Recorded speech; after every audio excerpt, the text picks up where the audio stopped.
is Danica Amolat from BSHM2-A, and for today's video is I'm going to report about the chapter 6 in organizational management, which is the organization for finance. So before we proceed to the first slide of our topic, let us first read the objectives. So first, we will be able to know the financial function, and second, we'll be able to identify the purpose of budget. And lastly, we will be able to understand more about business. So we have here the financial function. So what is the financial function? So the financial function is essentially concerned with the management of monetary affairs. So what do you mean by monetary? So monetary means relating to money or to the mechanism by which it is supplied to the circulates in the economy. So in business jud ta makakuan ang monetary is mo occur siya because in business nag-involve man siya og kwarta or money. Moving on to the next slide, we have here the capital pool, savings, and investment. So where does the money come from the financing of business enterprises? So savings are generated directly and indirectly by individuals and businesses, enterprises, a variety of institutions, governments, and others. These savings flow into the capital pool or market through many channels. And the market is a network of many institutions, channels, and processes distinguished by the sources of their funds, by the different areas they cover, by the different type of loan they make, and by the variety of borrowers they serve. Moving on to the next slide is we have here financing the non-corporate enterprises. So in the case of the single proprietorship and the partnership, the initial capitals comes from the individuals and directly interested and passively through the loan and investment that friends are willing to make in the business. So in addition to cash, these individuals may contribute the actual land, building, machinery, and materials needed to make up the productive capital of the business. Moving on to the next slide, we have here initial corporate financing. So it is the corporate enterprise that is most concerned with the problem of capitalization. So commonly employed in corporate financing are the corporate securities such as stocks and bonds before the basic financial structure of the enterprise is complete, and the total authorized capital stock must have to be classified. So stock classification determines the relationship of stockholders to the enterprise. Moving on to the next slide is we have here the financing day-to-day operations. So once a business is started, the money requirements of the company are continuously for goods, wages, and other expenditures of a going concern. So everything a business does results in money coming in or going out, and in property being bought or sold. The sales department tries to sell all the goods it can, and the purchasing departments try to buy what is needed when it is needed, and the treasurer must pay the bills inquired by purchasing officers, and in return they must protect the purchased materials, and the credit manager must effect collection of payment of the goods, the sales department also. Moving on to the next slide, we have here the cash position. So there should be enough money available to pay every obligation when it is due. And such money, except for initial capital and subsequent expansion, should come from cash sales and from collection of amounts receivable. And the cash position of a company is the amount of money on hand or inside, and in relation to the total sum of accounts payable and notes payable coming due during the same period. Moving on to the next slide, we have here financing seasonal businesses. Quite a number of businesses are seasonal in nature. So, a summer hotel, for instance, is a highly seasonal business. And unless it is located in an area or in a tourist spot or beach resort territory, it does no business during the rainy season. So this is a business which have a lively demand during hot season and little if any in the cold months. And there are many other industries that are seasonal, though not to the same extent. Moving on to the next slide, we have here short-term financing. Traditionally is used for seasonal purposes, for example, to build an inventory. So what does inventory means? So inventory is a term that refers to goods that are various stage of being made ready for sale, including finished goods that are available to be sold, work in progress, meaning in the process of being made, and raw materials to be used to produce more finished products.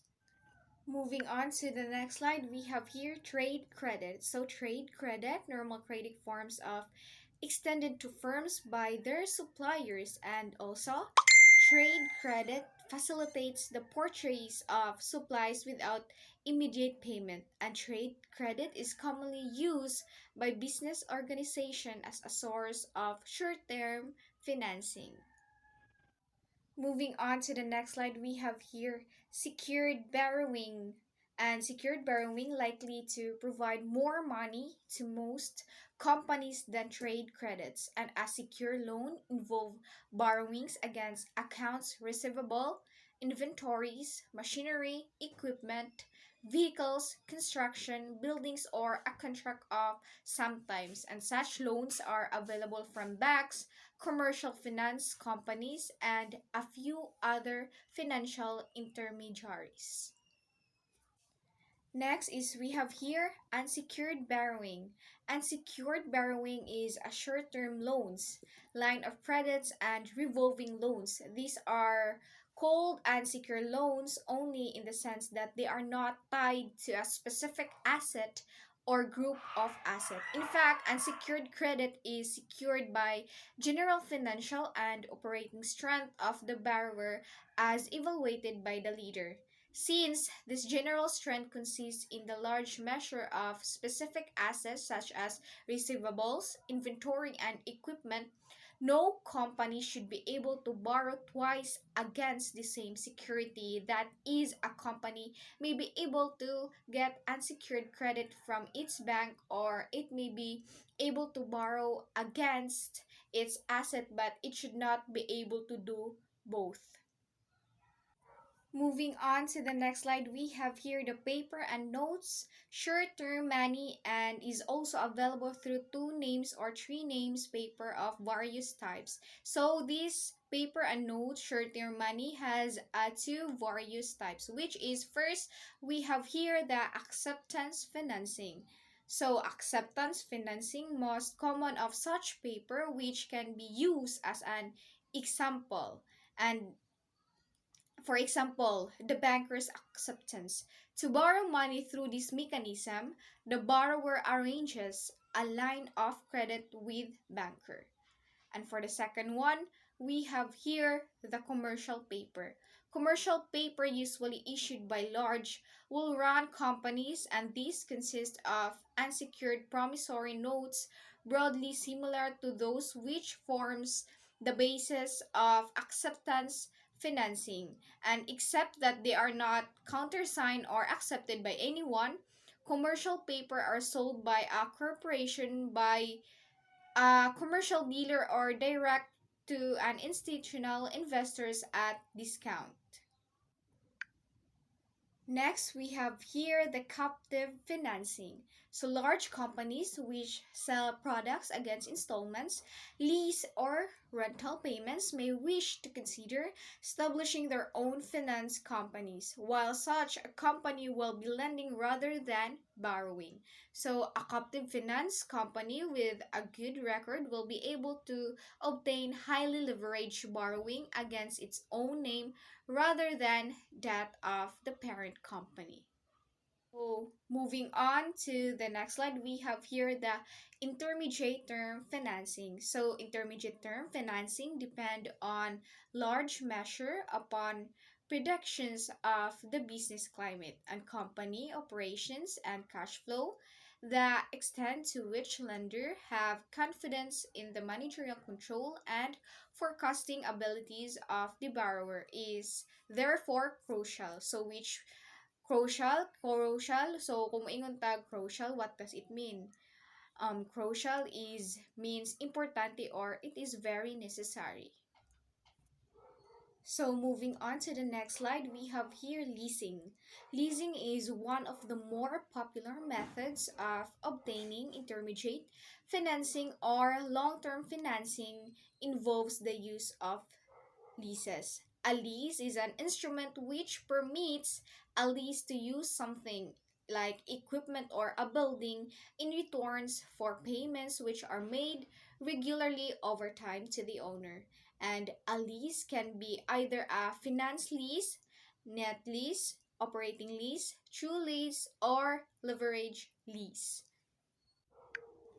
Moving on to the next slide, we have here long-term financing.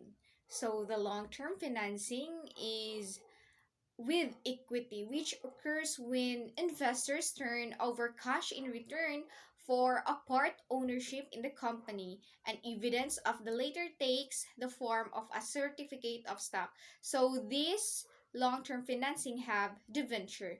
So debenture is a largest volume of long-term funds and is made available to companies in the form of term loans. When we say loans, utang na siya either secure or unsecured. And next, we have here government financing. So, a government financing can take the form of direct governmental involvement or there can be governmental programs and to facilitate borrowings in other ways such as by providing government subsidized or supervised insurance program. And next, we have here the off-bank financing. So, off-bank financing refers to financing which does not appear on a balance sheet. So, for example, a relatively strong corporation may guarantee the indebtedness of subsidiary or weaker company with whom it has a business relationship. Moving on to the next slide, we have here petty cash. So what is petty cash? Although the company usually uses checks in paying bills and most other items, it is necessary occasionally to make small payments by cash. So for this purpose, a certain sum of money is entrusted to the cashier sufficient to take care of ordinary cash requirements, and this money is called the petty cash fund. So the cashier or some other company officials may be authorized to make payments from the fund, and all payments must be supported by petty cash voucher. Moving on to the next slide, we have here maintaining bank balances. So, bank balances care must be taken to guarantee only that the bank account is not overdrawn, but that other requirements are also met. And the handling of checking accounts by banks involves considerable expense on the part of the bank. And to offset part of this expense, the two methods commonly used are the minimum balance requirement and the measured charge. And next, we have estimating cash requirement. So estimating cash requirement is the best tool available with the company to estimate the cash requirement is cash budget. So it is a statement showing the various sources of cash, receipts, and other various application of cash. And those by preparing cash budget, the company can get a glance over the excess or shortage of cash. Moving on to the next slide, we have here the company commitment. So as commitments are made, they are entered on a commitment sheet, which shows to the treasurer at all times and how much money is to be paid out and then. and the sheet must be always consulted before additional commitments are approved. And next, we have the budget. Well-managed business are operated under a budget plan by which an estimate of expected income and expenditures of company is drawn up in detail, showing where the money is coming from and where it will go. And also the budget is a statement of objectives in terms of specifications, and it set goals to be attained in sales, expense, production, manufacturing profits, and so on. And these goals, however, do not serve their maximum purpose unless they are supported by carefully detailed plans and programs, and which indicate sources of action that will make it possible to attain the figures presented in the budget. So we have here the purposes of budget. So we have three purposes. So first we have planning, control, and coordination. So first, planning. Well, it is being part of the businessman no nga magplan jud ta so that it will result to a good result. And secondly, control. Control because if ever na ay mga musam up nga problem sa imuhang mga business, matake na nimo siya og action, and then you can solve the problem if ever. And lastly, we have the coordination. Well, coordination. It is very important jud nga mo coordinate ka and magkasinabot mong tanan sa imuhang mga members or sa imuhang mga subordinates so that walay mga conflicts nga mga hitabo. Moving on to the next slide, we have here protecting the securities of the company. So protection of the company's property is another function of a treasurer. So the securities of the company may be kept in the company's own vault, but probably the safest place to keep all securities is in the safe vaults of a bank, which are equipped with time lock, making impossible the opening of the vault before a fixed time earlier. And second, we have here managing the real estate of the company. Money and securities are not the only properties of the company that the treasurer must protect. If the company owns real estate and business or buildings, the treasurer must see that the taxes are paid when they are due, the rents collected if there are tenants, repairs made when necessary, insurance taken out and renewed, and making of improvements property supervised. Moving on to the next slide, we have here see that rent are collected.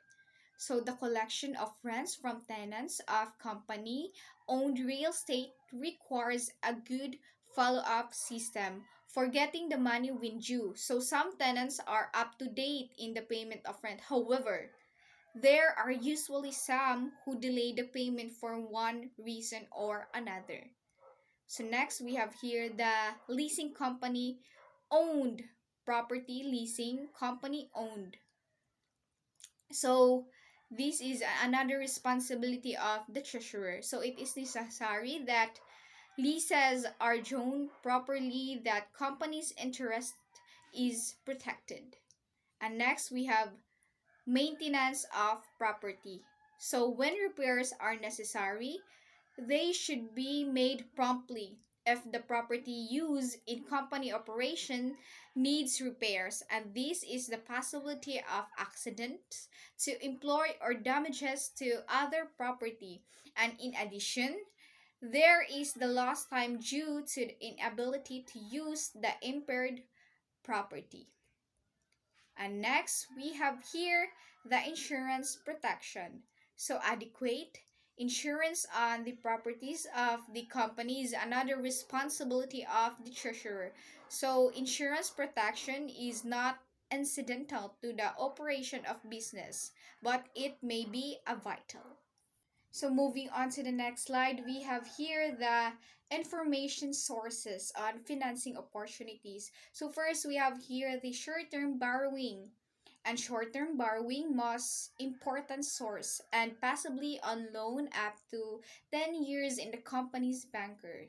And it is from the person or from More sophisticated bankers to whom the company's own banker will introduce the financing officers that the officer can learn with one exception and with one short-term financing are available. So second, useful up-to-date information on long-term borrowing may be obtained from the corporate finance department of any money center bank or from a similar department in the office of a major or regional broker, and sounds companies with substantial needs may find it practical to talk directly with institutional investors such as insurance companies.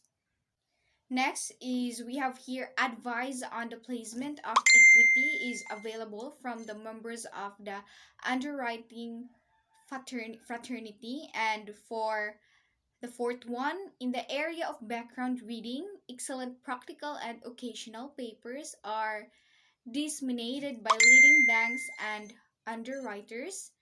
And for the fifth one, explain fully the differences between stocks and bonds and the reason why one and not the other is issue. So, what is bonds? Bonds are evidence of debts, and stocks are evidence of the ownership that is the basic distinction. And if you buy a bond, you become a creditor of the business corporation or government that issue the bond. And if you buy share of stocks, you become a part owner of a business enterprise. So whenever there is a doubt about the nature of security, it is necessary only to determine whether the provisions of the issue establish a creditor relationship by a promise to pay interest or repay principal at some future date.